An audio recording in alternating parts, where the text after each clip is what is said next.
mbote na banda kuna bino mbote bisika nyonso bozwami tikanzambe na lola apambola bino bandeko nakanisi de kobanda lelo na kozwa ba émission oyo etali église tokolobela likolo ya église tokota en profondeur ya église partout bisika bozwami bongama bongisa pe téléphone na yo pona bapel na yo bien sûr oyo tokoyamba pe toyanola na mituna na bino nyonso bisika bozali nzambe apambola bino nzambe apambola bisika nyonso bozali tika kinia na nzambe ezala elongo na bino me yambo tokota na kati ya émission na biso nazozonga na régie bapesanga loyembo po biso il faut toadore nzambe toza baadorateur toa bato tokumisaka nzambe na biso azali nzambe malamu nzambe na nguya nzambe na bomoi tozonga na régie kala te koyoka loyembo toadore nzambe longo pamba te eza émission ya bonzambe oyo biso tokumisa nzambe na biso butu pe mo na yango nazongi na régie po régie apesa biso loyembo régie à vous.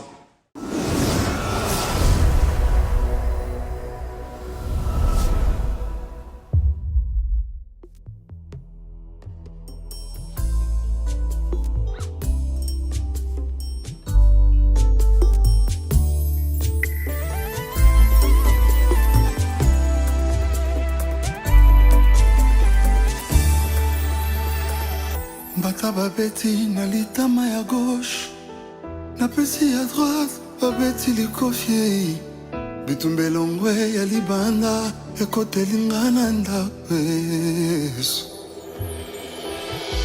yondoloba nazongisa te en plus oimposinga silence dimakashi ozala molobeli na ngai avukanangeza yo Yesu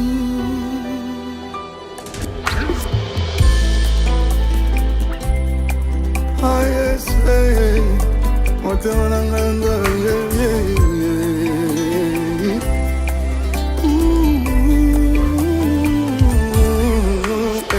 babenga yo Belzebul otala pokwanga na swana po bafingi na oyo balingi bapakoli pilipili na maboko baweli mbangu kolongolanga mpoti na lise na kati ya desert bazoseka pinzoli na ngai po bayebi mai ezalaka na desert te mai ezalaka na desert te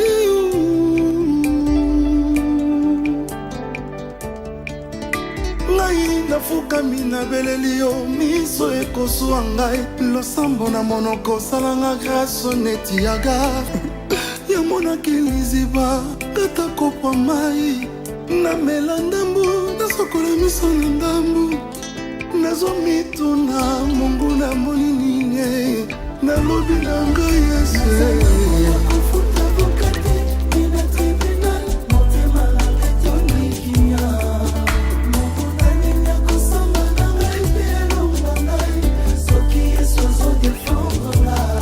Avocat nanga, Yesu, défenseur nanga.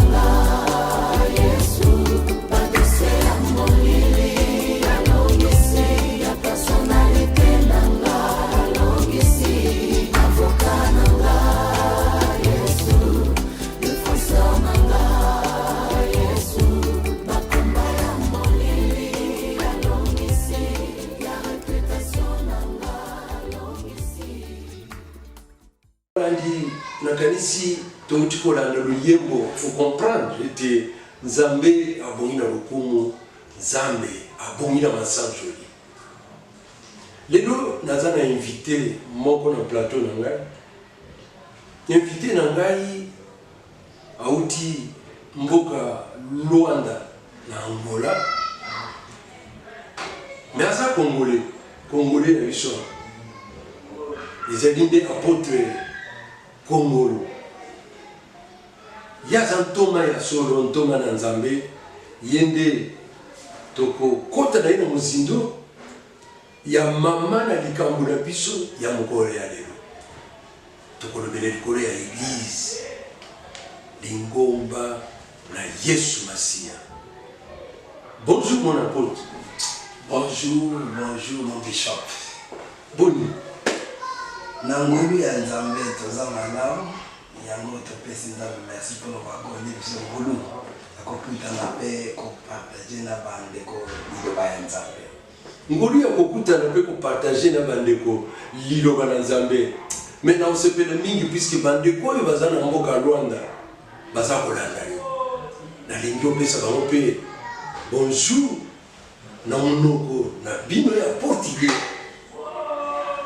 Ok, qu'elle disait muito bom dia se você está de manhã, muito boa tarde se você vai nos seguir à tarde, boa noite se você vai nos seguir à noite. Que Deus vos abençoe. Queremos partilhar a palavra de Deus no assunto da igreja. Por isso, que Deus vos abençoe muito.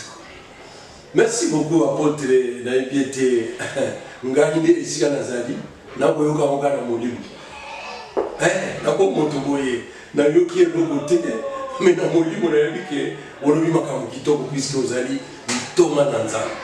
Mon apôtre to lobele likolo na église ya lelo, église na biso, église na nkolo Yesu Masia. Na lingi lelo ofongola ngai likolo na église na tango ya lelo, église ya tango yo. Toma na Nzambe likambo na église maloba na mboka. Merci mingi pona kopesa biso libaku malamu pona kokabola likolo na Lingomba. Et eza sujet moko très important parce que moko ya makambo ya église ya lelo eza bona bato baza na confusion, eza bona bato bazosala makambo na se ya ndoto na se ya pongi. Yango nakokaki kointroduire na texte moko ya Bible, mais soko tali texte yango kanisa eza likambo na Lingomba te, mais eza makambo ya Lingomba tokobimisa na kati. Na Romains chapitre 13 verset 11, verset yango ezoloba boye: cela importe d'autant plus que vous savez en quel temps nous sommes. C'est l'heure de vous réveiller en fin de sommeil, car le salut est plus près de nous que lorsque nous avons cru. Donc, c'est important que vous ayez un temps. Alors, très important. Or, on attend autres ans, en quel temps nous sommes. Pour en quelle heure nous sommes. Si on a la réponse est comme belé. Parce que nous sommes à côté de tout ça, l'attente de la fin. Azar la raison. Nous sommes tous à l'attente de la grâce. Azar la raison. Nous sommes tous à l'attente du Saint-Esprit. Azar la raison. Nous sommes tous à l'attente de l'église. Azar la raison. Nous sommes tous à l'attente de la restauration. Pour que nous soyons des matins, nous sommes à la restauration. Azar la raison. Nous sommes tous à l'attente de l'éveil. Effectivement. Donc, au moment que Namotuna, cela importe d'autant plus que vous savez en quel temps nous sommes. Et c'est très important. Mais le col est Makambo Nzambe, Nkolo Yesu atiki na biso espace. Espace moko atiki na biso makamne se dérouler, yango wana bokoni misanga terre. Forcément appelé église. Toma na Nzambe ngoli ko bongo te puisque tant ozoloba faussement appelé église. Et ça n'a pas passé. Même bandeko banandi ba sepela na yote na lingo fongola biso fongola ndenga. Non, tout comprendre le macambio pour le. Ok, tant qu'on a forcément appelé église, exactement on a un problème à concept. Na yebi bandeko bani bisanga nazali boswea etando bandeko ebele babenga mi ba théologien tozana ba apôtre ba prophète ba évangéliste ba pasteur ba docteur bato nyonso bayebi ke place oyo tosanganaka babenga yango église lingomba.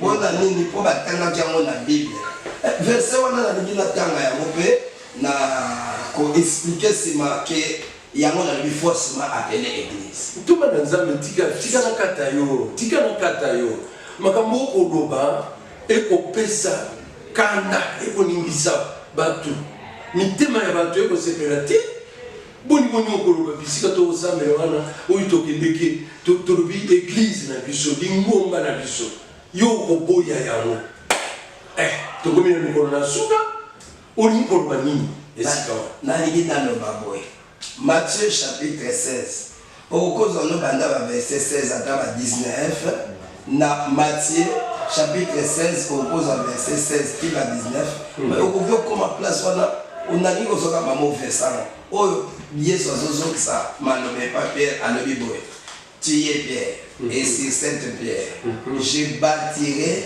mon l'église et le séjour des morts, les portes de séjour des morts ne prévaudront point contre elle. Et exactement des places les camarades fanti. Alors, on peut comprendre que ce que tu nous tenons sur la théologie après le Nouveau Testament. Oh, bah comment on a grec? Ah, ça la raison, le Nouveau Testament comment on a grec. Mais question que tu n'as d'abord pour expliquer bien. Est-ce que Jésus a dit qu'on a grec? Okoyo comprendre que Yesu abandaki koloba grec te, Yesu abandaki koloba monoko kombo araméen. Donc, lokola Yesu azali koloba grec te, azali koloba araméen, bato nyonso bayekola église to kombo église euta na ba grec ecclesia, oyo elingi koloba bato babengami libanda ya appelé ordre, bazwi ecclesia na ek na kaleo. Ek nde ordre kaleo appelé nde bisika bazwi et donc on dit terme église. Oh, Jésus-Christ atikala pour la grec te. Mais Thomas, on a dit qu'on éclairer biso pensa. Olingo me biso wapi. Exact. Olingo me biso wapi. Jésus a le bas grec te abandé ko la araméen. Mon il utilise qui aux traduit par l'église. A utilisé qui mon mot na araméen parce que yango malkout.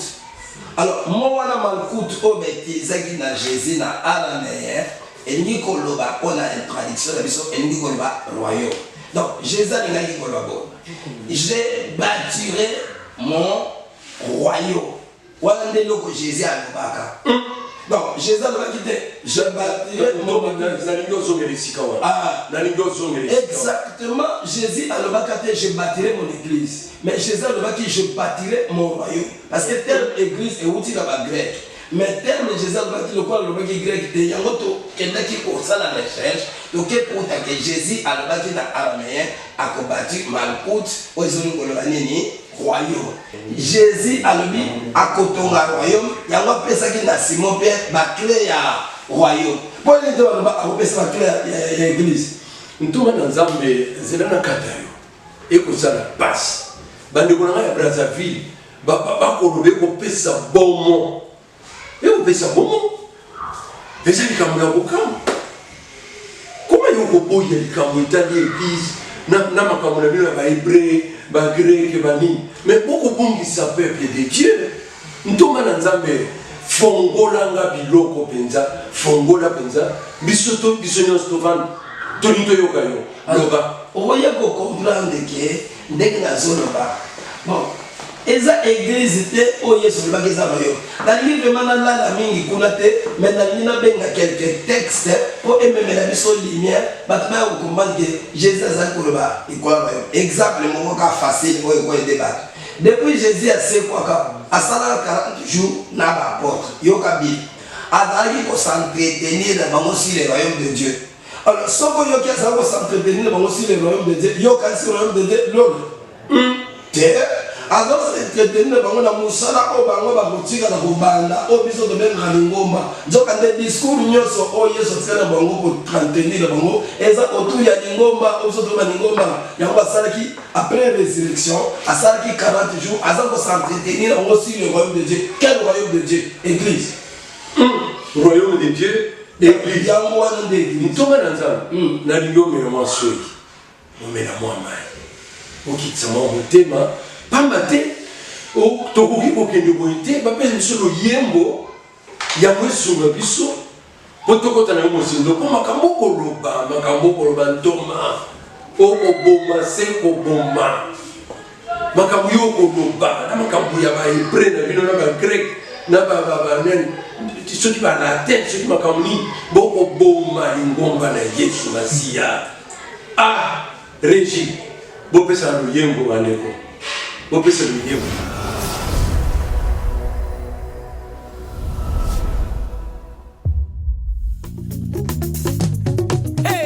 Alléluia.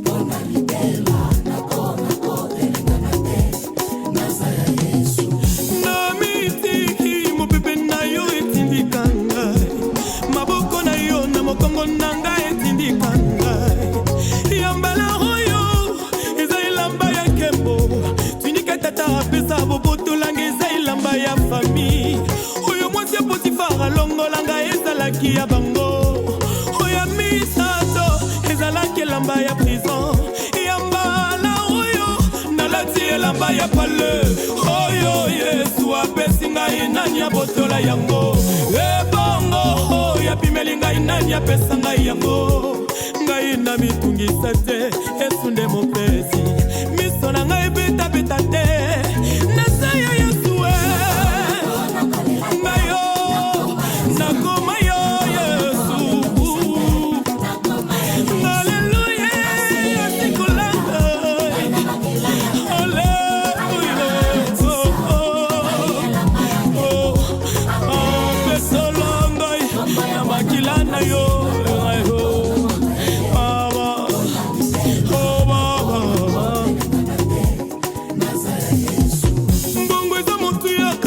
mananga eleki mbongo yambala oyo eza elamba ya kembo miso oyo emesana komona eloko te na bomoi na ngai yambala sambo oyo ekomona eloko lipanda oyo ya moke bozomona ezuwa nonse mvula ekonoka wakabe ya komona nga mosali na yo nakokufela na ila maltete shama mosali na kokufela na ila maltete Yesu kino na mona babarbar babongola maloba ngai mosali na kolongwa mokilio na humiliation te nga nalengalenga te naza ya Nzambe lisusu na tepatepa te alliance eza makasi.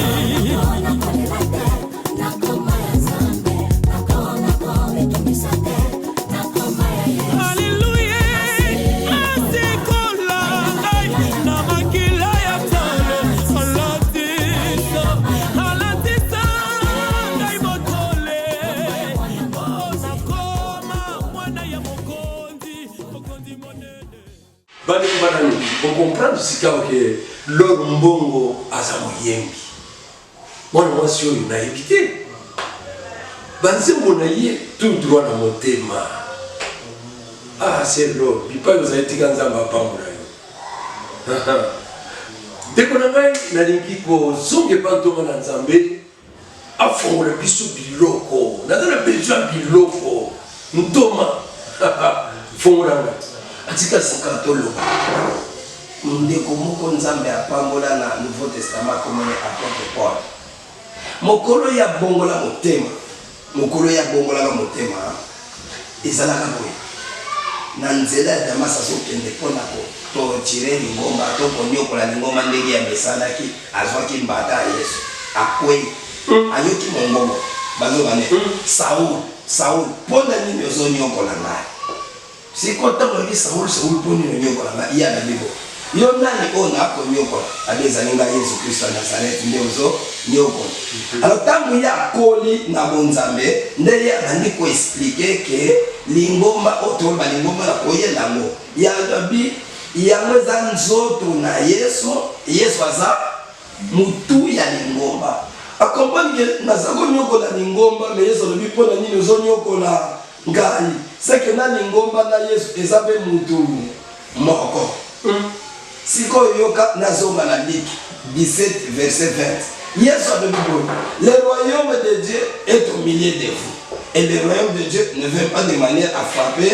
les regards ntango bandeko ba royaume wana oyo eza na kati na bino aza kolobela likolo na ye c'est que ye royaume Toma na Nzambe okobangisa ntango olobela mingi royaume okomi témoin de Jéhovah.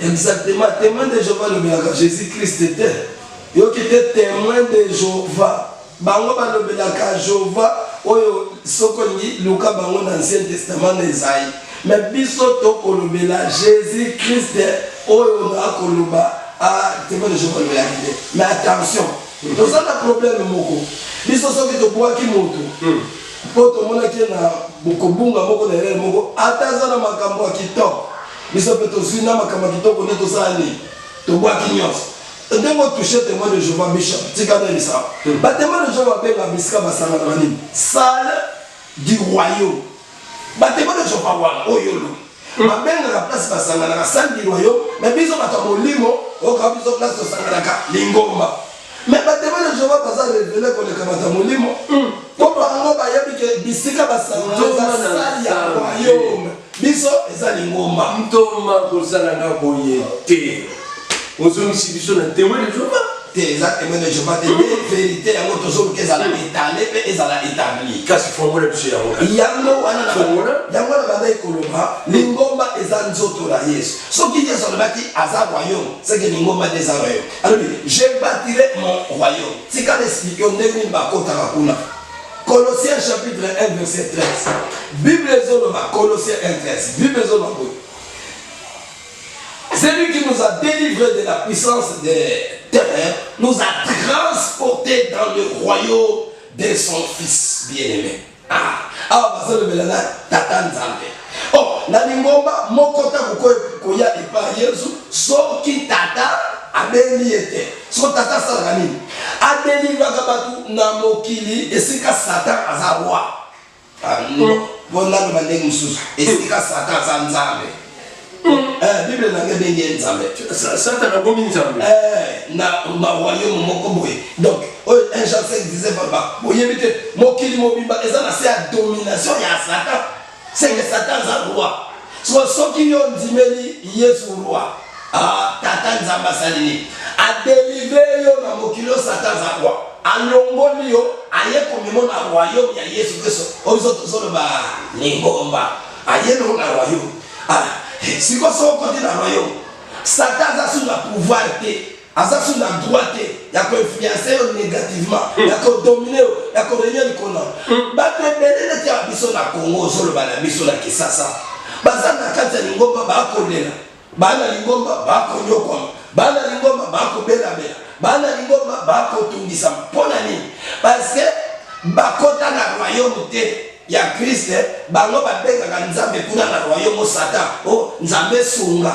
nzambe sala kote oza ennemi ya Satan na nzambe sala ni nzambe alongolaka ba oya ye na royaume wana a transporter bango na royaume comme nango royaume ya nzambe royaume wa nzambe comme na mususu en Christ toma na nzambe okopesa nga somo penza makambo oyo okozwa ngo wapi yo toma na nzambe makambo okozwa wapi royaume donc c'est-à-dire biso yo bon na changer pe lingomba na ngai kombo na mo royaume kitoko makasi soki yo kochanger yango parce que ntango nakoloba royaume eza wapi eza esika roi moko amanifestaka royauté na ye parce que na kati ya royaume nde esika basalaka volonté ya roi yango moni batebele bana lingomba bayebi te ke eza royaume bandeko balandi il faut tolanda ntoma na nzambe tout découvrir ye nano na kati ya lingomba na ye akoteya po toyebe malamu likambo na royaume eya likambo me tolande nano landa ntoma na kati ya lingomba Regi pesa biso ntoma na nzambe.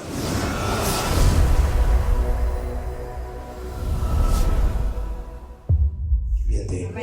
eloko kusala question ni nzamba lobi makambo akokisa makambo po alinga kolakisa kinaza fidèle ya mwana makambo baloba na Bible soko tibango keza vérité moye ebeta poto exact pour ndi obeta poto te po nzamba so banga yes ebilo ne bangisa ke soki akosi mbala moko akoyi na mutambo ko elakisaka bato nyonso bakosaka bazaba na satana akoyoki bien te Jean 8:44 elobaka boye bato nyonso batelemaka na vérité te bato nyonso bakosaka basalaka volonté tata na bango satana so nzambe soki makambo alobi akokisa te binisi mutu alukuta akokoya ye pa bima mwana ya satana na ngona nzamba veyaka likolo maloba na ye po mokolo moko te akoya lokola mutu alukuta pe mokolo moko te abima mwana ya satana yango fait ya kalikolo malobane yango za fidèle na parole amen ce qui est la caractéristique il faut qu'on suive la nzambe comme la fidélité de Dieu Dieu est fidèle et sa fidélité est grande nzambe za fidèle sa fidélité dure toujours sa fidélité demeure toujours donc nzambe mukolo moko te akowanga na kamaloba na yo Bible dit asa moto te po akosa asa pe mwana moto te po apombana makambo ya lobi ako exécuter yango makambo ya laki akokokisa yango amen pourquoi abandonner ma parole parce que asa fidèle amen so yo kabilo nzambo ya za fidèle abenga biso alusalini abenga ngai obandi kosambela bandakala mais yo yebaka te babenga oponi yango moi bato bayaka l'église bana beso mingi baza pressé pasteur bosambela nzambe asala pasteur nzambe apambola pasteur nzambe asunga pasteur nzambe akangola pasteur nzambe apesa babengela biloko wana nanu te ata bamene ene moke oyo olingaka biloko oyo olingaka wana nzambe yaza fidèle abenga yo po osangana na mwana ne moko ya bolingo kolo na biso Yesu Kristo bokoma ne moko amen amen lelo na pokwa porto nazo fungula ya Yesu Kristo na lobaki no lobi Yesu sa porte porto na iso ponza ba bengi yo okota kuna na yo na Yesu Kristo bokoma kobe Bandeko banadi pour comprendre était ntoma azantoma ya solo azantoma ya solo omoni yango na kati ya ngomba akolobela communion bomoko na Yesu Masiya tuba na Nzambe esikoyo omanyoli makambo ya somo ekopesa bomo mena ningi ofongola biso penza kote biso na mozindo na likambo to anango meko bunga likambo to anango te likambo na royaume na kozongelo yango tokeli to omoni lokola oto otikolanda wana etise wana sur la communion yango nzambe abengi biso na communion na mwana ya motema kolo biso Yesu Kristo mais soki nzambe abengi biso na communion na Yesu Kristo soki Yesu Kristo azalwa na yo pe na ebokomi moko ozalwa maintenant qu'il est dans des ressources. Apocalypse chapitre 1, verset 6. Et ça, on c'est avant qu'il y ait l'Apocalypse. Où le pinga est fait comme un roi. Donc, bien avant qu'il y ait un roi. Exact. Si on dit Apocalypse chapitre 1, verset 5-6, bien les hommes, c'est lui qui nous aime, qui nous a délivrés de nos péchés par son sang, a fait de nous de rois et de sacrificateurs pour Dieu son Père. C'est-à-dire, ba royaume nyonso za na mokili awa soko botami kuna oza peuple ya royaume ntomo fongola na biloko fongola penza okomi mena nsika na mo fongola soko botami na royaume nyonso tikali oza peuple ya royaume wana mais soko botami na ndako wana oza prince mais biso na royaume osoki tata atie semence de kati na yo amemio makati ya royaume ya fils bien-aimé de Jésus-Christ yo pe ozobota makuna mbala moko roi. Parce que Jésus t'a délivré de péché, a commission roi. Donc, dans le royaume de l'Israël, il y a un roi des rois. Et parce que c'est un royaume, il y a un roi. Donc, dans le Zawana, Moutoua Réunion, quand il faut que roi. Nous sommes en épisode de Bégamito de Jésus-Christ. Parce que Jésus a le même hier, aujourd'hui, éternellement. Ce qui est, Jésus a le lien qui t'a envoyé dans mon kili. Les lobbies sont les gommes, mon photo régné. Mais les gommes sont les deux points de guerre, ça doit dire. Dans la passe. Nous sommes fait baler la délivrance. Dans la délivrance, on a libéré côté bazo délivrer comme la puissance de Satan. Tant bazo mémo, Jésus a la deuxième délivrance à l'ongolo dans ma soum, à saluer au roi. À saluer au Nanganzambe. Nous sommes comme un sikana. Fongo la période du roi. Tant à saluer au roi. Fongo la ngaï. Et ni Kolobabou. Il y a un des représentants légal de Jésus-Christ sur la terre. Au bon temps, mokozi, nazwana le versango. Na ba onyo so ba yabili loba. Ba onyo so ba ndimi liloba. Liloba pesi ba monini. Bokonzi ni. Royauté. Bokonzi ni. Eza royauté. Donc, liloba yako pesa biso royauté. Ah, ce qui na biblia zonga na Ancien Testament ko za la kama compliqué pour la douce. Mais tika to simba te Ancien Testament da. Simba kakantoma. Toko biloko. Ah, nzala. Oyebi. La parenthèse bandana Adam tina Jacob bon fils on nous a appelé ça pas battre ça au salaire ça bien que ça qui bien clair de mes amis ça au fils mo comme on a royal au fils mo comme on a sacerdotal nos fils mo comme on prophétique donc c'est que le fils voilà mis ça mais tant comme dans Jacob a pensé à moi à ce qui voit après c'est là-bas dans Juda. À ceux qui sacrificaient, après ça va Lévi. À ceux qui prophètent, à Tikel Yangon à Joseph, Père Nabarom, Soussouba, Bazouakangolo. À Tikel Bangobon. Depuis Jacob a Kendaki, Moututa Soko Kansama Kamale Missa. Mais tant que Jésus-Christ aïe, oh, aïe a récupéré ma camo à Nios, Yokali et Lokali Boso. Wapi Waya Bayuda Uchi Bobota, Jésus Azarwa. Batman Lukaboui. Aza prophète selon l'ordre de Melchisedec. Bazonga Boy, un grand prophète nous a visité. Donc Jésus aïe, Aza roi, Aza sacrificateur, Aza prophète. Si vous savez on dit miye, dès que vous avez dit que vous avez dit que vous avez moko. Ce qui est comme moko naï. Bala moko yé dans ce pays et pas konami. Y a pas roi, et pas konami. Y a pas prophète, et pas konami. Y a pas sacrificateur. Bande ko balandi, beaucoup monete za somo. Awana koloba plateau epeli moto efeki banza kovanda lisusu te na régi kuna moni ezali te makomi ekopesama bakofongola biso biloko ntoma na nzambe apôtre Kongolo apôtre makambo koloba ya baroi na comprendre te naza roi Penga na tika li roi libera. Na nino fona sikawa pambate to komi ko kendelo kona to ko tengama. Elo kona ko lele bana ko balandi. Télévision za ngonga kake ya mke ngonga. Ntoma toki tika na bakselo kuno.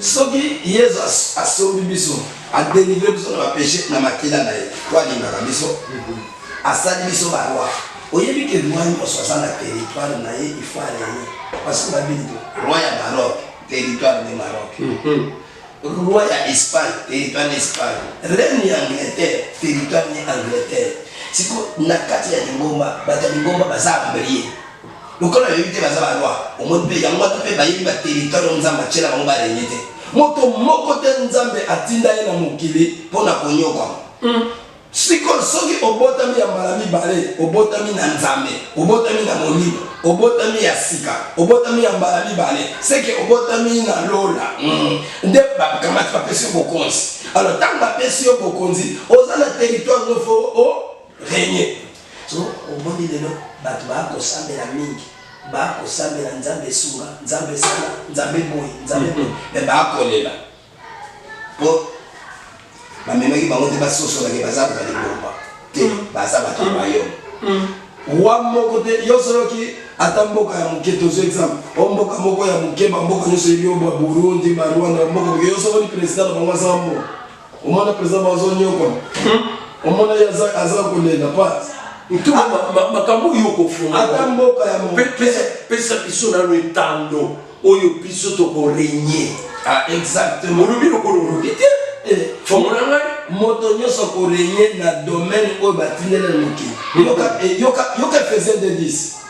Nous sommes son ouvrage, ayant été créé en Jésus-Christ pour pratiquer les bonnes œuvres que Dieu a préparées d'avance. Donc, nous avons une avance. Assez à préparer comme motona quoi moko korenyaka. Notre exemple. Oh, ndeko oyo Atoms. Aza pasteur, aza docteur, gloire à Dieu. Mais aïe bane na biso nini? Abandi korenya na nini? Abandi korenya na nzela. Oui, à Moyembi, Atoms, à Moyembi. Atoms, c'est Moyembi, on a ça Moyembi dans la préférée. Mais on a aussi la régie, après c'est plus le Moyembi, il y a Atoms. On a ça Moyembi dans la préférée. On a ça, on a dit que nous avons fait de la musique. On est là, d'ailleurs, Atoms. Ah, on est là, Atoms. Et puis il y a ce gardien dans le bon Zambé. Alors, mais il y a un roi. Où est un roi? On dit que je passe un Atoms, c'est du sous. Et bon, Atoms, ça s'en a. Azaruwa na kata koyema yo kanisi tango nzamba longoli alongoli abende alemolo pona nini yo kanisa Tomsi pona nini amatura fongona parce que nzamba bengi roi ko ya renye na gaya c'était un roi na kata koya azaruwa na adoration ndeko wana c'est roi na adoration oyabi Yesu tika la forma parenthèse Yesu chaka accent na adoration te Yesu chaka action na adorateur. Yesu chaka action na adoration, mais Yesu chaka action na adorateur. Parce qu'ils sont là qui vont. L'heure vient, elle est déjà venue où le vrai adorateur. Ils sont de notre cadre. Dès qu'on a ça dans mon gogo qui toque, ayema kamalam. En tout cas, dès qu'on a ça dans mon gogo, la musique qui pensa ayema musique. Yesu a raconté la musique. Yesu a raconté la montassa la musique. Yesu a raconté la adorateur. Il y a mon ami sur Tom, parce que c'est un roi. Il y a un vrai adorateur, adorateur en esprit. Aux fanatiques. Vérité. Aux fanatiques. Aux fanatiques, Benjamin. Aux fanatiques, à tous. Les Camerounais, ils tombent en Zambé. Et nous, nous avons sous les colonnes à tous. Voilà, tu vois que catholique, c'est modèle. Parce que voilà, c'est ma caméra sous. Ce qui est un pas modèle, ma roi modèle. Na Israël, c'est un peu comme Atamala na kikolanda na David, pour David est un modèle malheureux. Mami, au moins on a tant comme on konzatamba kikolanda na kolatata n'était David. Donc so attends, il faut pas tchelo repère mon référence pour ya koko kanisa yo na yi. Ndenge na royo. Ce qu'on y a il faut ça ba référence. Bade ko balandi, vous comprendre te Thomas na bilo. Asa na bilo ko fondre biso. Mais télévision c'est un longa, tout ça boni. Tout ça, le bon mandeko. Tika na so na régie. Et pas de quoi Élisée Azali. Élisée a fait ce biso na no. Lo yemo ya Tom Suana. Oyo ba ko lobeli biso wa boye. To yema na melongo, to bina na melongo, si mato ya ko chiter. Régie. Pesa na yo.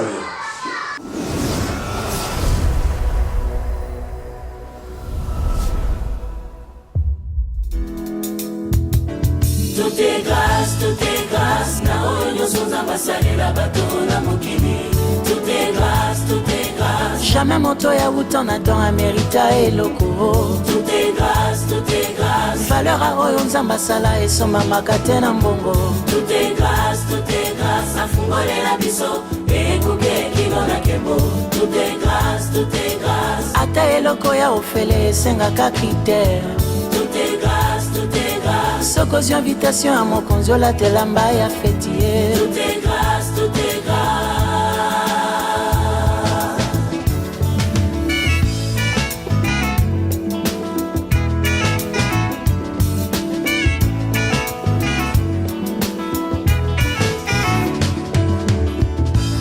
Ezango loué, bolingo nzambe pona bana bato.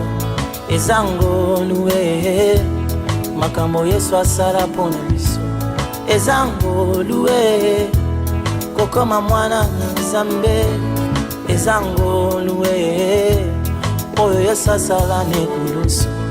Afuta nyonso oyo esengeli, po tokoma bana nzambe na kondima. Tokota na bomo ya bosantu, ezala plus sans effort. Bolingo Yesu alakisa pona biso, eza bolingo ya ofele.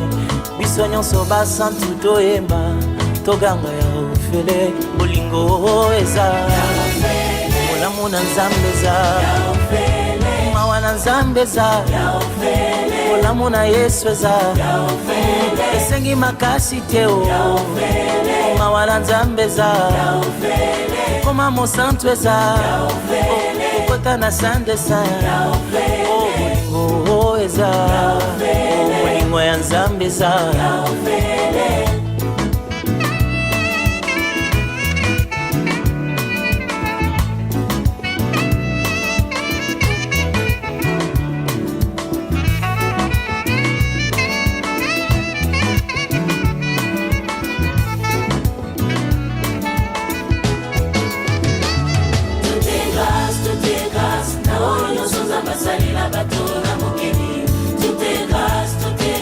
jamais moto ya butona dans Amerita eloko.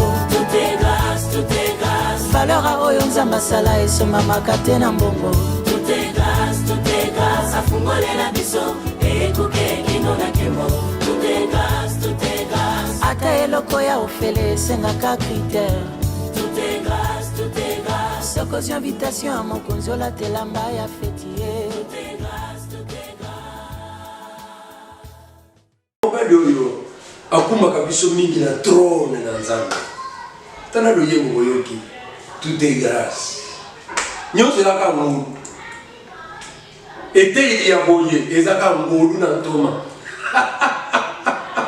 ntoma te fomona na biloko oyo onandi atoms yango na lebi moto azolanda ngai nzambe asali yo ngolu okomprendre ke oza moto ya royaume lokolo za moto ya royaume il faut comprendre que ntango ese ekoki nzambe alingi oadore lokola roi oyi baroi badoraka ndenge nini baroi badoraka na esprit badoraka na baame mpe badoraka na corps mais lokola baza roi bamateriel oyo ya mboka na bango biloko baza bisika bazorenye bayaka koadore na bongo bizala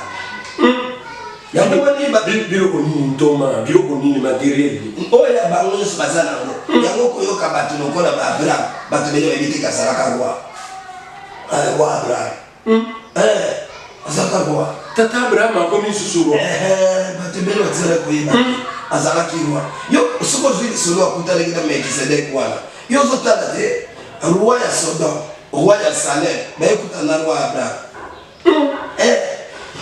nde bato bayebi te kazalaka roi botango bakutani na roi abraham akoto oyo akutani aza roi kaka te roi sacrificateur akotisi abraham eloko basacrificateur biloko yo ofongolaka ndesko abraham nde komona na bokitani na ye nzambe asayebisaki na ye kobima baroi basacrificateur baprophète banation ipamoli yango wana ndekola toti koloba awa ngolu ya nzambe ezolanda yo ndekola ngai tolingi ochange eloko moko tozwaki na romain 13 nde kote tobandelaki na verset mais soki ozwaki na verset 12 ya romain 13 okisika tobandelaki okoyoka apôtre paul azofunga eloko moko alobi soyez transformé par le renouvellement de l'intelligence donc makambo toza nango esengeli bato bazwa renouvellement na nini na intelligence parce que écriture ezala interprété na lumière ya temps na biso excusez-moi pasteur alingi kaka commentaire oyo amonaki na bible na biso ego oyo babengi Scofield nzoka nde moto asaki commentaire wana moto ya 1800 siko lioloba nini ntoma nangi kolobaki révélation ezalaka progressive donc baprogressaka na révélation bandeko banandi biloko ezali na ntoma ntoma na nzambe tika lokola aza nano na kisasa tokange lisusu na émission ekolanda tokozala na ye lisusu yango tolobi ete